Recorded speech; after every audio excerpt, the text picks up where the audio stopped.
Eu sempre digo que quem trabalha em plantão noturno acaba desenvolvendo uma percepção diferente da realidade. O silêncio do hospital durante a madrugada não é um silêncio comum. Ele pesa. É como se as paredes guardassem histórias que só se revelam quando a maior parte do mundo está dormindo. Naquela época, eu fazia muitos plantões sozinha como médica responsável, especialmente durante a madrugada, quando qualquer intercorrência precisava ser resolvida sem apoio imediato. Para controlar a ansiedade, eu costumava conversar longamente com a equipe de enfermagem. Aquilo me ajudava a manter a mente ocupada e o coração menos apertado. Foi assim que me aproximei de Marta, uma técnica de enfermagem experiente, dessas pessoas que falam pouco, mas quando falam, dizem coisas que ficam marcadas para sempre. Marta carregava uma dor profunda, daquelas que não desaparecem com o tempo. Ela havia perdido um filho em um acidente repentino, algo que a deixou emocionalmente abalada por muitos anos. Mesmo assim, nunca a vi tratar um paciente sem cuidado ou humanidade. Pelo contrário, parecia que a dor havia transformado sua sensibilidade. Em uma dessas madrugadas tranquilas, enquanto tomávamos café em copos descartáveis na sala de descanso, Marta decidiu me contar algo que, segundo ela, havia mudado completamente sua forma de enxergar a vida, a morte e tudo o que existe entre esses dois extremos. Disse que raramente falava sobre aquilo, porque sabia que muitas pessoas iriam duvidar ou até debochar, mas naquela noite sentiu que deveria compartilhar. Ela começou dizendo que, além do filho que havia falecido, tinha uma filha mais nova, chamada Renata. A menina, desde muito pequena, apresentava um problema sério nos olhos. Não se tratava de algo simples. Era uma condição progressiva que afetava a visão e que exigia acompanhamento constante. Marta me explicou que havia levado a filha a inúmeros médicos, passado por consultas, exames, tratamentos e acompanhamentos durante anos. Oftalmologistas diferentes, clínicas especializadas, tentativas variadas. Nada parecia resolver de forma definitiva. Com o passar do tempo, a situação emocional da família foi se desgastando. A perda do filho ainda era recente e agora havia o medo constante de que Renata pudesse perder a visão. Marta dizia que, como profissional da saúde, acreditava na medicina, mas também sabia que havia limites para aquilo que os médicos conseguiam explicar ou resolver. Foi então que ela decidiu tentar algo diferente, sem abandonar o tratamento médico. Marta frequentava um centro espiritual discreto, simples, onde se falava muito sobre caridade, equilíbrio emocional e auxílio espiritual. Em uma das reuniões, ouviu falar sobre uma cirurgia espiritual, voltada especificamente para problemas físicos persistentes, desde que houvesse preparo, disciplina e responsabilidade. O preparo era rigoroso.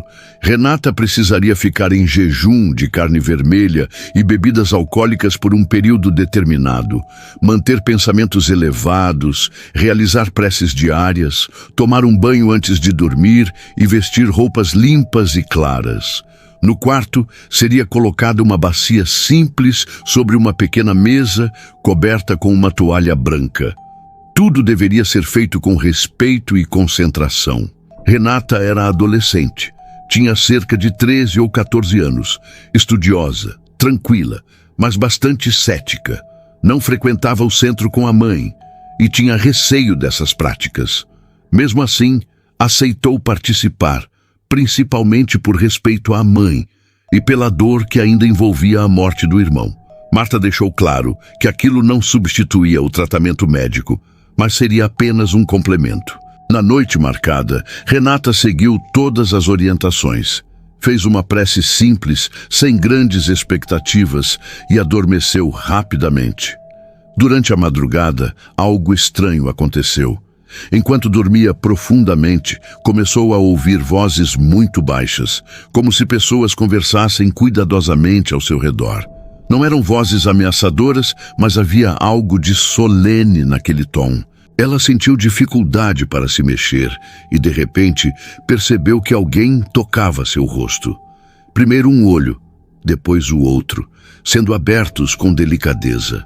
Ao conseguir enxergar, viu 3 figuras ao seu redor. Um homem mais velho, de aparência serena, barba branca e expressão acolhedora, acompanhado de 2 jovens vestidos com jalecos muito brancos. Havia uma luminosidade suave, diferente de qualquer luz comum. O homem mais velho aproximou-se e disse calmamente que aquele era o ponto que precisava de cuidado. Em seguida, Renata perdeu novamente a consciência e caiu em um sono profundo, tranquilo, sem sonhos. Ao acordar pela manhã, sentia-se estranhamente bem. Havia uma sensação diferente nos olhos, como se tivesse passado por algum procedimento real.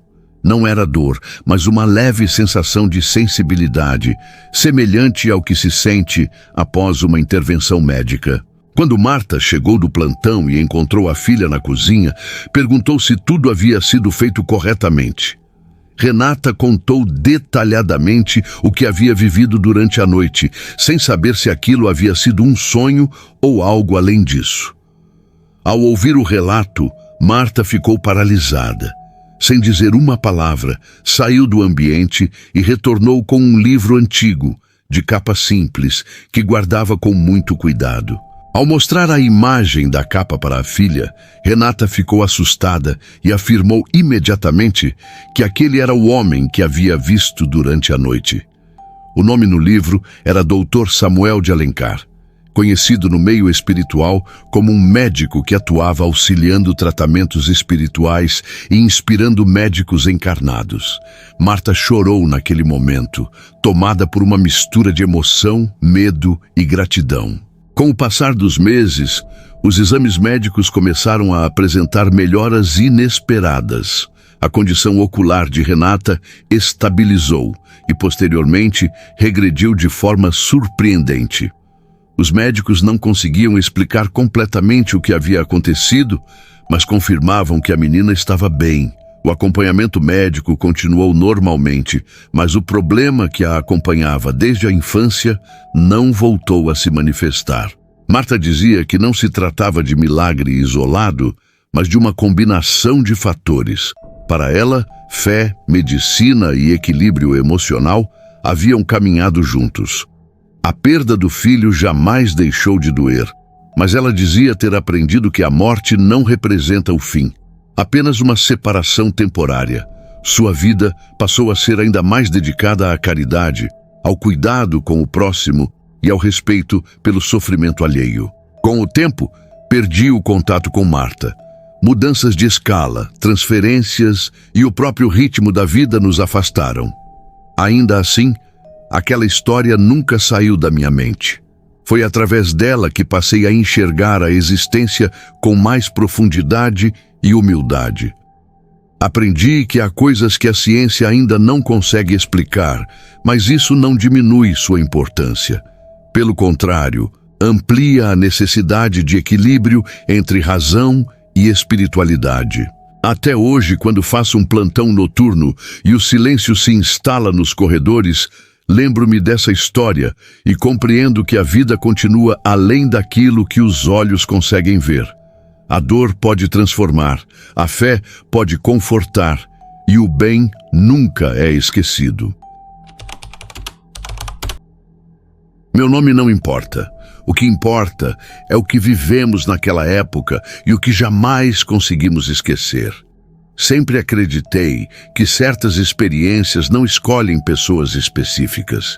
Elas simplesmente acontecem quando precisam acontecer e deixam marcas profundas em quem vive algo que foge completamente do entendimento racional. Meu marido, a quem chamarei aqui de Renato, sempre foi uma pessoa tranquila, trabalhadora e muito observadora. Desde antes de nos casarmos, ele já me contava histórias estranhas que viveu ao longo da vida. Falava de luzes no céu, de objetos que se moviam de forma silenciosa e impossível, de sensações estranhas durante a madrugada, como se algo estivesse próximo, observando. Nunca contou essas histórias com medo ou exagero. Pelo contrário, sempre narrava tudo com naturalidade, como quem relata algo comum. Talvez por isso eu nunca duvidei. Naquele período, morávamos em um conjunto habitacional simples, formado por vários blocos de apartamentos muito próximos uns dos outros. Era um lugar barulhento durante o dia e silencioso à noite. Nossos filhos ainda eram pequenos e passavam grande parte do tempo brincando no pátio com outras crianças. Era comum vê-los soltando pipa, correndo entre os prédios e inventando jogos que só crianças conseguem imaginar. Em uma tarde aparentemente comum, Renato se arrumava para sair para o trabalho quando nosso filho mais velho entrou em casa chorando, visivelmente abalado. Ele contou que um garoto mais velho havia tomado sua pipa e a linha e se recusava a devolver. Renato, ainda com algum tempo antes de sair, decidiu descer até o pátio para conversar com o menino e tentar resolver a situação de forma pacífica. Ele sempre acreditou que diálogo era o melhor caminho, especialmente quando envolvia crianças. O que ele não imaginava era que aquela decisão mudaria nossas vidas. O garoto, irritado com a intervenção, correu até o pai e contou a história de forma distorcida. O pai do menino estava embriagado naquele momento. Pouco tempo depois, ele subiu até o nosso apartamento completamente alterado, gritando e batendo na porta. Antes que qualquer conversa pudesse acontecer, a discussão escalou rapidamente. Em questão de segundos, aquele homem sacou uma faca e avançou contra Renato. Tudo aconteceu rápido demais. Gritos, desespero, sangue. Eu congelei por um instante, depois liguei para a emergência com as mãos tremendo. Renato caiu no chão, ferido gravemente. A faca havia atingido órgãos internos. A ambulância chegou e ele foi levado às pressas para o hospital. Foram horas de angústia, esperando notícias em uma sala fria, cercada por pessoas desconhecidas, cada uma vivendo sua própria dor. Quando o médico finalmente apareceu, informou que Renato havia passado por uma cirurgia delicada, mas havia sobrevivido. Ainda assim, o risco não estava completamente afastado. Nos dias seguintes, ele permaneceu internado, sob observação constante. Apesar da dor e do cansaço, Renato se mantinha consciente e lúcido. No segundo dia, perguntou aos médicos quando poderia receber alta. Disseram que ainda precisaria passar por avaliações, mas que, se tudo continuasse bem, talvez fosse liberado em breve. Naquela noite, ele não conseguiu dormir. Sempre teve dificuldade para pegar no sono e o ambiente do hospital tornava tudo ainda mais difícil. Segundo ele me contou depois, estava completamente acordado quando percebeu a porta do quarto se abrir lentamente. 4 pessoas entraram, 2 homens e 2 mulheres, todos vestidos de branco. Nada de estranho à primeira vista. Os 2 homens se aproximaram da cama e começaram a examiná-lo com muita atenção. Tocavam, observavam, analisavam como se estivessem realizando uma visita médica comum. As 2 mulheres permaneciam um pouco mais afastadas, observando em silêncio. Os 2 homens conversavam entre si em tom baixo, dizendo que ele estava reagindo muito bem, que não teria sequelas e que voltaria a ter uma vida normal. Renato achou aquilo reconfortante, mas algo o incomodou profundamente. Nenhum deles falou diretamente com ele. Não se apresentaram, não fizeram perguntas, não explicaram nada. Apenas conversaram entre si, como se ele não estivesse ali consciente, ouvindo cada palavra. Pouco depois, eles simplesmente saíram do quarto, em silêncio, da mesma forma que entraram. Renato tentou chamar alguém, mas ninguém respondeu. O corredor estava vazio. Na manhã seguinte, quando o médico responsável pela cirurgia entrou no quarto para a visita, Renato comentou que a equipe médica já havia passado durante a noite e dito que estava tudo bem. O médico ficou imediatamente confuso, Perguntou a que horas aquilo havia acontecido, pois esse tipo de avaliação sempre ocorria pela manhã. Renato respondeu que havia sido por volta das 10 da noite, logo após um enfermeiro aplicar uma medicação. O médico franziu a testa, visivelmente intrigado, e saiu do quarto dizendo que iria verificar. Mais tarde, o médico voltou e explicou que não havia registro de nenhuma visita médica naquele horário. Nenhum enfermeiro, nenhum auxiliar, ninguém havia visto qualquer equipe entrando nos quartos naquela noite. Ainda assim, os exames confirmavam exatamente o que aqueles homens haviam dito. Renato estava bem. A recuperação era excelente. Não havia sinais de complicações. Pouco tempo depois, ele recebeu alta médica. Em casa, seguiu o período de repouso recomendado e, surpreendentemente, se recuperou por completo. Não ficou com nenhuma sequela. Voltou ao trabalho, à rotina, à vida normal. Até hoje, nós nos perguntamos quem eram aquelas pessoas. Médicos que já não pertencem mais a este plano? Espíritos de luz que atuam onde a dor é maior? Anjos enviados para trazer conforto e esperança? Não sabemos.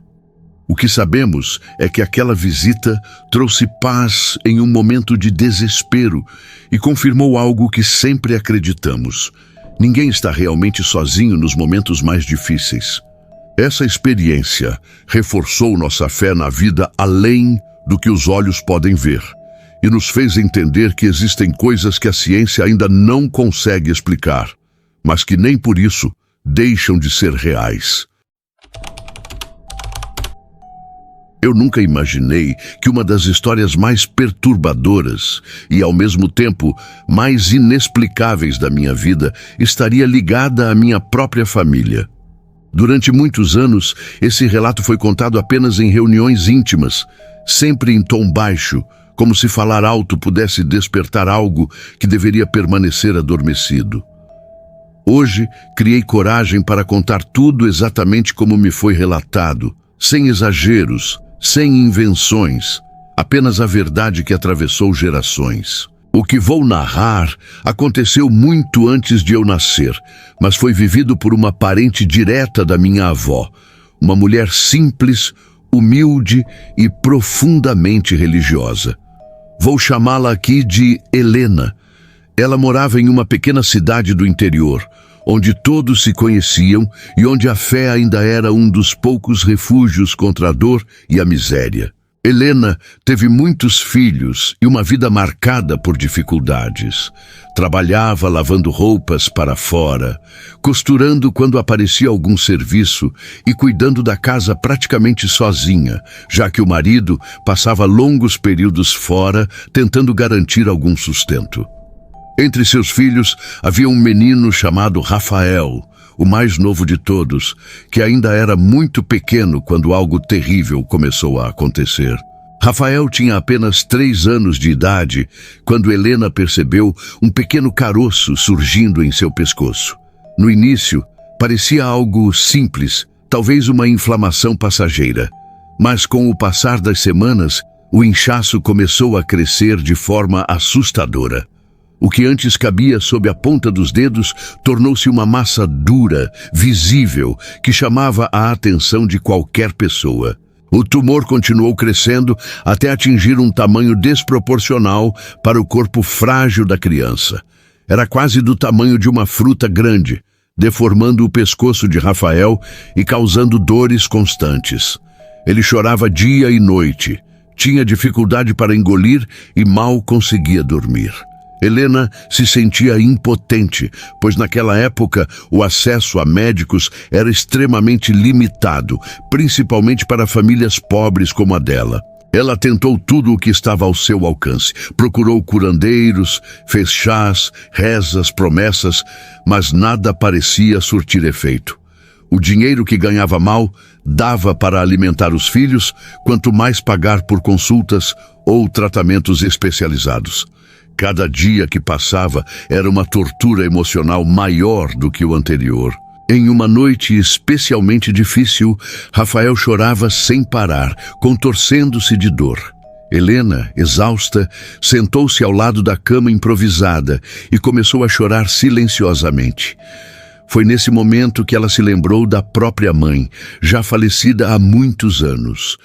Uma mulher conhecida na região por sua fé inabalável e por ajudar as pessoas através de benzimentos e orações. A mãe de Helena era devota fervorosa de Nossa Senhora e dedicava a vida a ajudar quem precisasse, sem jamais cobrar nada. Mesmo sem estudo, era considerada sábia e respeitada. Helena pensou com o coração apertado que se sua mãe ainda estivesse viva, certamente teria salvado aquele menino. Esse pensamento mal havia terminado quando algo absolutamente inexplicável aconteceu. Helena ouviu claramente uma voz feminina dentro da sala. Não era um pensamento, não era imaginação. Era uma voz nítida, firme e extremamente familiar.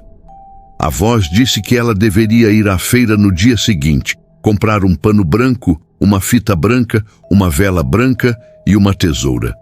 Disse também que voltaria em uma noite específica para cuidar da criança. Helena não viu ninguém, não sentiu medo. Pelo contrário, sentiu uma paz profunda e uma certeza inexplicável. Ela reconheceu imediatamente aquela voz. Era a voz da sua mãe. O mesmo tom, a mesma forma de falar. Sem questionar, ela fez exatamente o que foi orientado. No dia seguinte, mesmo com dificuldade financeira, conseguiu comprar todos os itens pedidos. Colocou tudo sobre a mesa da sala, ao lado do local onde Rafael descansava. Na noite marcada, Helena sentou-se ali, aguardando, com o coração acelerado e a mente confusa. Em determinado momento, ouviu novamente a voz da mãe dizendo que havia chegado. Helena se levantou, tentou olhar ao redor, mas não viu ninguém. Subitamente, sentiu um cansaço avassalador. Era como se uma força invisível tomasse conta de seu corpo. Ela tentou resistir, mas não conseguiu. Deitou-se ali mesmo e adormeceu profundamente. Quando acordou, já era manhã. Por alguns segundos, achou que tudo havia sido apenas um sonho causado pelo desespero. Mas ao olhar para o filho, sentiu o chão desaparecer sob seus pés. Rafael dormia tranquilamente, sem gemer, sem chorar. Em seu pescoço havia uma bandagem cuidadosamente colocada. Com as mãos trêmulas, Helena retirou a faixa e viu algo que jamais esqueceria. O tumor havia desaparecido completamente. Não havia sinal algum da massa que antes deformava o pescoço da criança. A pele estava normal, sem cicatriz, sem feridas. Sobre a mesa havia uma faixa branca dobrada com extremo cuidado. Nela estava escrito o nome da mãe de Helena. O mais assustador era que sua mãe nunca soube ler nem escrever. Ainda assim, a escrita era perfeita, delicada, com uma beleza que Helena jamais havia visto antes. A caligrafia parecia brilhar, como se não fosse deste mundo. Rafael nunca mais apresentou qualquer problema de saúde relacionado àquele tumor. Cresceu forte, saudável, tornou-se adulto, formou família e levou uma vida completamente normal. A faixa com a escrita misteriosa foi levada por uma parente, que acreditava que aquele objeto poderia ajudar outras pessoas. Depois disso, nunca mais foi vista. Apesar disso, a história permaneceu viva na memória de todos. Vários membros da família confirmam cada detalhe do ocorrido. Não há versões diferentes, não há contradições. Todos contam a mesma história, com o mesmo respeito e o mesmo espanto. Esse episódio marcou profundamente todos nós. Nos fez acreditar que existem forças que não podem ser explicadas apenas pela lógica ou pela ciência. Algo que se manifesta quando a dor, a fé e o amor se encontram de forma extrema. Até hoje, essa história permanece como um dos maiores mistérios da nossa família.